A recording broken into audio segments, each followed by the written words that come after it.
Well, hello there. Greetings to you wherever you're watching from.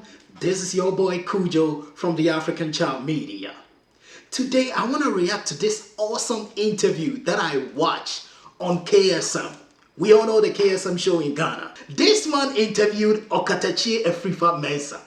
And the things and the nuggets of knowledge that this guy dropped, man, it suited my heart. It brought so much warmth to my soul that this guy was spewing so much wisdom and knowledge. The understanding and how this guy broke it down, the analogy that he used made so much sense. And it kind of brought a new enlightenment. From a different perspective, it brings a different understanding. And I applaud this guy for that. And when I saw the interview, I knew I had to react to it.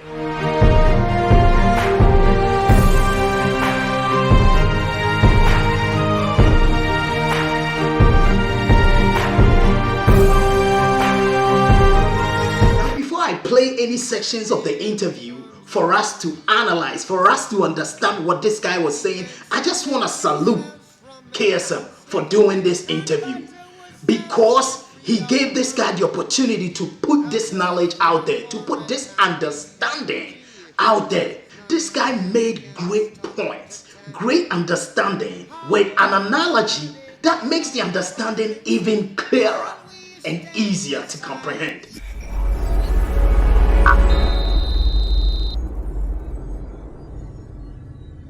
When I got on radio, I realized that Ghanaians have dependency mindset. Dependency. So I had to help them get away from that so they can do things for themselves. Define it. Now, when I say dependency mindset, I've said this over and over. Whoever took us away from slavery said we've gained independence. But what they did not realize is that we only gain physical independence, but that of the mind, we haven't. So I always liken it to say, oh, computer. Sometimes we're tikopoi. I know now Windows XP. Then we've migrated to flat screens. But you have Windows XP in the bedroom. Now you migrate here with Windows 10, Windows 12, about to do Android version. So if you take people away from slavery, physically you've changed them to flat screen.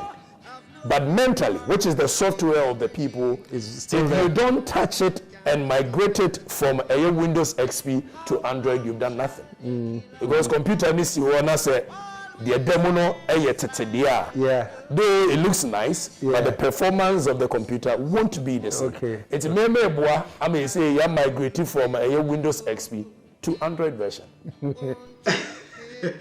I love this guy's analogy so much, and it is perfect. It fits our situation perfectly. Indeed, that's exactly what we're going through. We gained the independence, all right. Our forefathers, our ancestors, they fought, they toiled, they spilled their blood so we can be independent, so we can walk freely, we can do whatever we want on our land. But indeed, our mindset, even though physically on paper we have the independent, we have something to show that we have independent as people. We are sovereign as people of Ghana. The mindset of the people is still at the stage or at the age when we were under oppression, like he rightly put it. You remember those days, that computer that had, that backside, so huge, to move it you need help, about 2-3 people to move it. But now computers are so light, they are flat, and more so, not only the outside of the computer that is flat, not only the design of the computers that are sleek, but the software in the computer that makes the computer work has also been revamped, has been engineered in such a way that it will be smoother, it will be faster, it can do a whole lot of calculations. Has also been engineered in such a way that it will work faster. It will work according to the advancement of technology.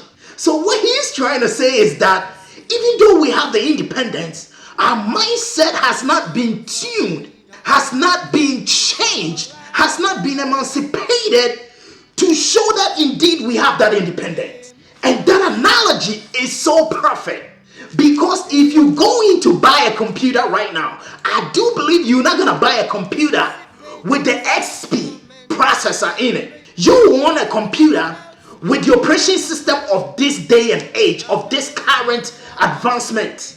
What this guy is saying makes so much sense. And he puts it, the way he puts it using the computer analogy, makes it even sweeter, makes it easy to understand. So as much as we have that independence, physically, we are enjoying that, which is great. That our great ancestors did that for us. That our forefathers did that for us. But now it is up to you and I, it is up to us to also advance, emancipate our minds to do things that benefit us. This guy is great. This guy is awesome. And I love everything that he said.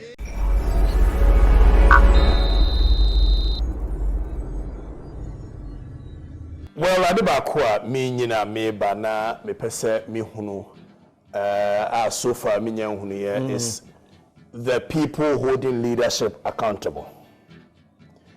We've been made to believe, say, one, we are Ghanaian, we are young. Life begins at 40. Your cancer has a one question. Life begins at 40. Well, what is life begins at 40? I mean, what are you saying? So from 1 to 40, I should be moving around aimlessly? No. Yeah, that's a good point. When it gets to 20, you can make all the mistakes. Yeah.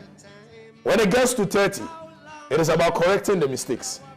Then when it gets to 40, now you can say it's about correcting mistakes in there. So life actually doesn't begin at 40, it begins from 1. 81.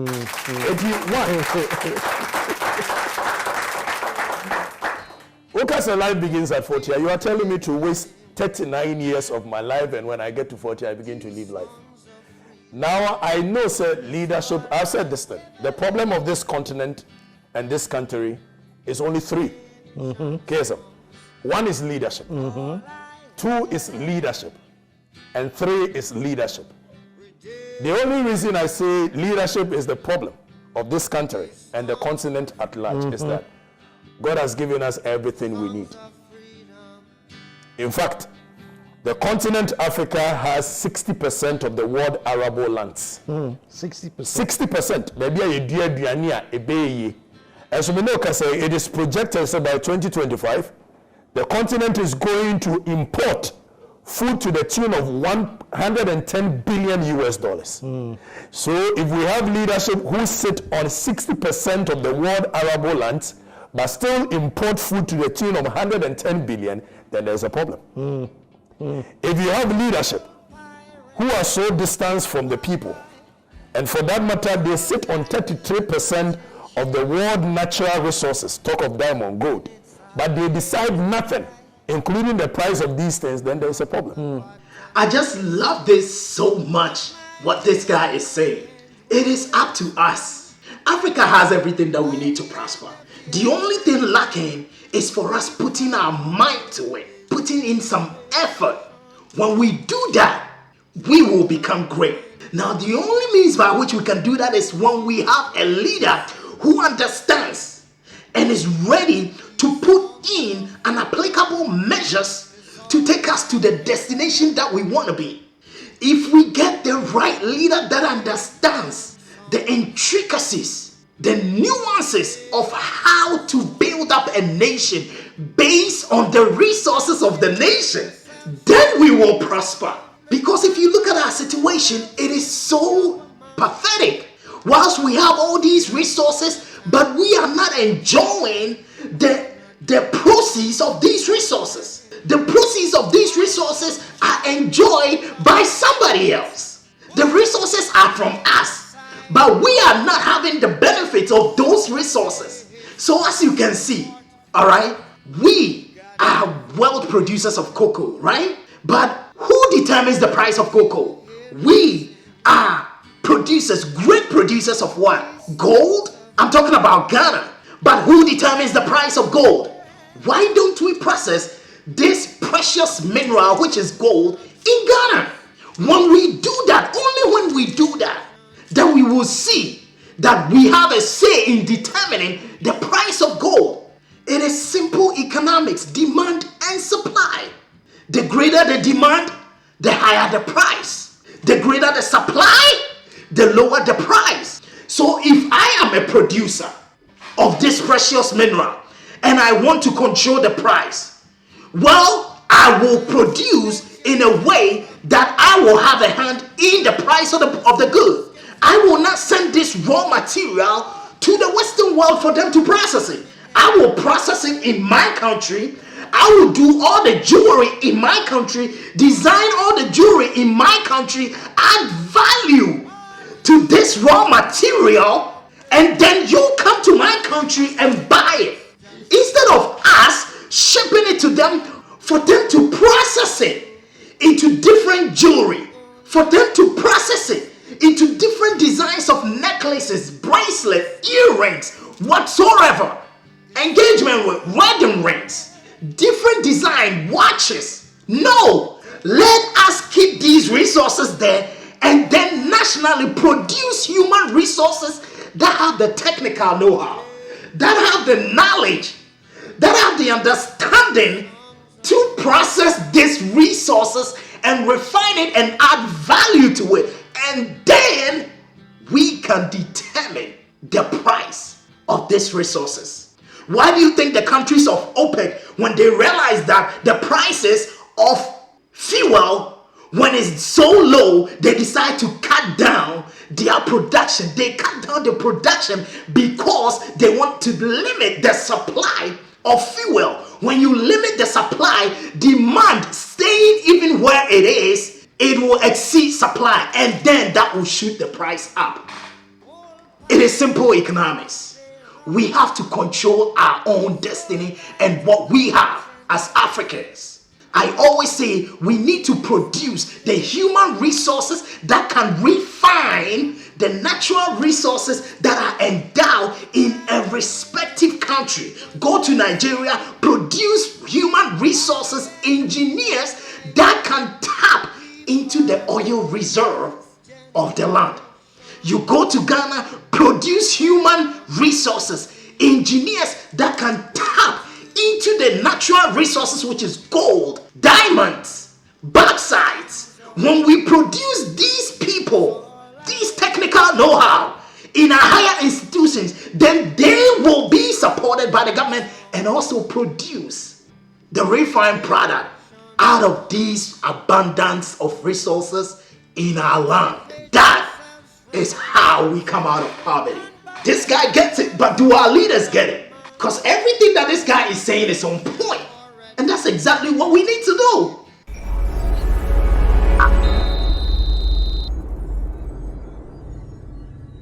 They are behaving just as the slave masters were behaving.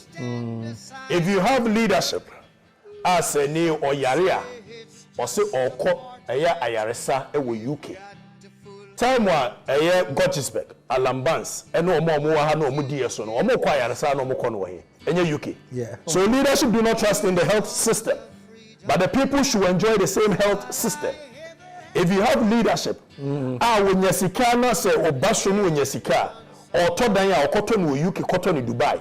Time wa Gottisberg, Alambans, and say Charles McCarthy mo no mo todan no mo to UK, Dubai, eto no US. So these are the new slave masters. Okay. So if you have leadership, as a new to abamoma, instead of them to roll up their sleeves and get to the ground and work with the people, they become demigods and be sitting in V8 driving around, feeling themselves they are just like the slave masters. So Kwame Nkrumah once said, slavery may rear its head again, not necessarily from Europe. So we should be alert that when it rears itself, we will quash it down. Now, these are some of the things I want us to be aware of. This guy is dropping knowledge, is dropping bombs. That is exactly what is going on. That is exactly how we are behaving. When you look at the moves and the attitude of our leaders, you sit back and you kind of cringe. You know, you feel like, man, is there any brain in that skull of that person that calls himself a leader? How on earth, as a leader, you have your own country, you have your own health system, you have your own education system, but when you are sick, you put yourself on a plane, take the scarce resources of this country, ship yourself to a different country, a Western country, and then use their healthcare system to treat your disease. There is no sense in that. You are telling your own self that you are incompetent to run the nation, the nation's healthcare system, which is under you. You are saying that you are incompetent. As soon as you carry yourself on a plane to that country, you have already told on yourself that you are incompetent. You cannot solve the country's healthcare system. That is why when I was doing a video on the COVID-19 when it started, I said now that all airports has been shut down, and then these leaders cannot go to any country when they are sick, what would they do when they are sick? They will be forced to rely on that healthcare system, their own healthcare system in their respective countries. So invest in your healthcare system. Do whatever it takes to make sure it is great so that it can take care of you when you're sick. Why would you, as a leader of your respective country, even go to buy a house in a different country? It is the same resources of this country. Even if it is the money that the country has paid you, you are still taking the same money out of your country to a different country. Foreign exchange, demand and supply. You are devaluing your own country's currency. So like he's saying, these leaders are acting like the slave masters before.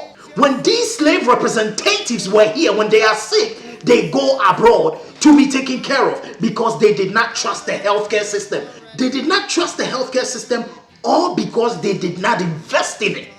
This is the point that this guy is making, and it makes perfect sense. As soon as somebody becomes a leader, you see that they pick up their children, they pick up their family members, ship them abroad to go to school over there. Education minister will have his or her own family members, daughters, whatever, ship them to the United States, to Europe, to go to school over there. You are telling me that you are incompetent to fix the problem within our education system. That is why I propose in one of my videos, if you become a leader, education minister, whatever minister you are, whatever MP you are, you cannot send your children abroad for education. If you're a healthcare minister, you cannot go abroad or send your family members abroad when they are sick. You are taking them there because you don't believe in the healthcare system, the system within which you are the leader of. Then do whatever it takes to fix it. It should be a law that if you become a public servant, you enjoy the amenities within the country no matter what. If we all are to be subjected to the amenities of the country, then everybody will do whatever it takes to fix it. That is what Okatechi Efrifa Mensah is saying, and he is right 100%.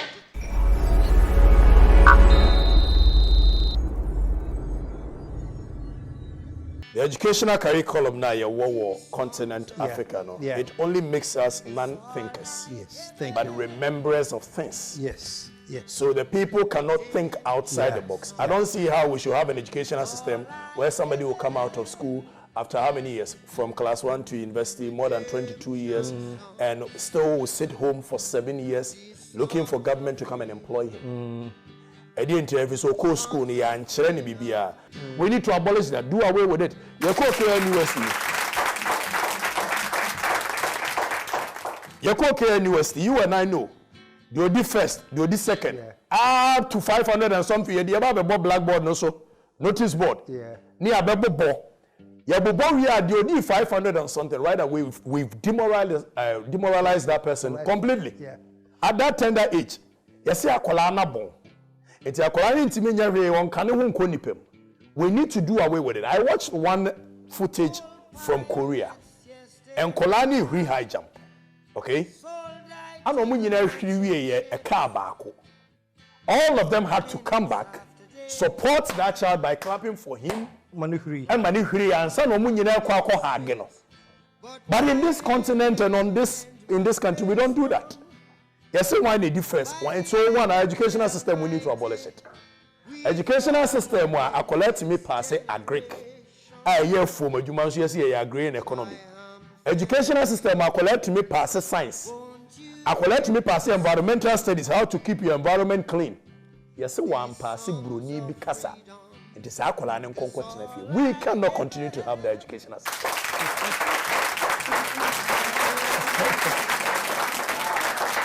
Yeah, that's deep. So we have to do away with the educational system. Yeah. Sebi anya we ko school university me call your educational system bi ayesua.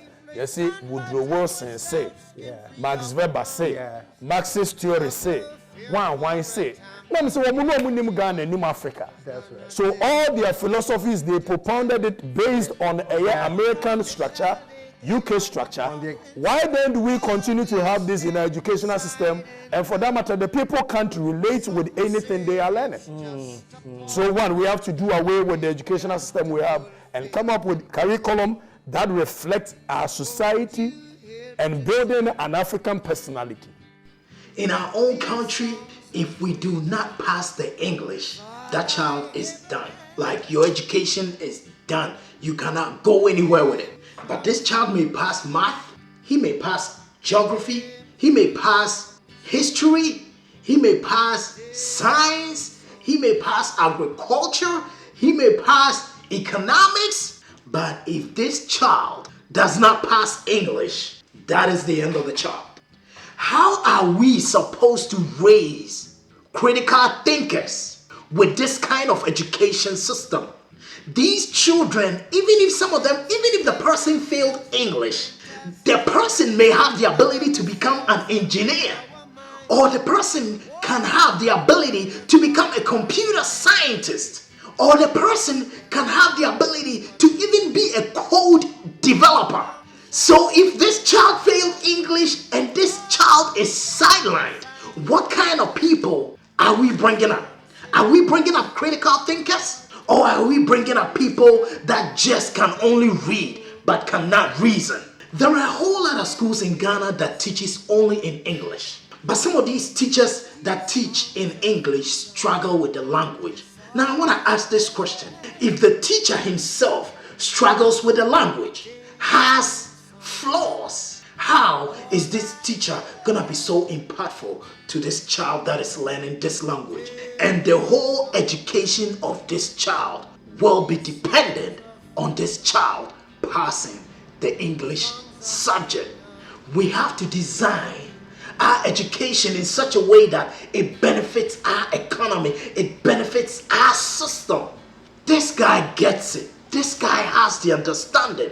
We need to change a whole lot of stuff. We cannot have a very beautiful, sleek computer, flat screen, everything, and have a processor of the SP back in those days in that computer. If we are indeed independent, let's emancipate our minds. Let's act like indeed we have the independence to do whatever it takes to make our lives better as Ghanaians, as Africans. I really want to thank Okatachie Efri-Famensa for doing this interview, and I also thank KSM for giving him the opportunity to come and express himself. Please, if you like this video, just share it for me. And also, if you have anything to add, I want to hear it in the comment section.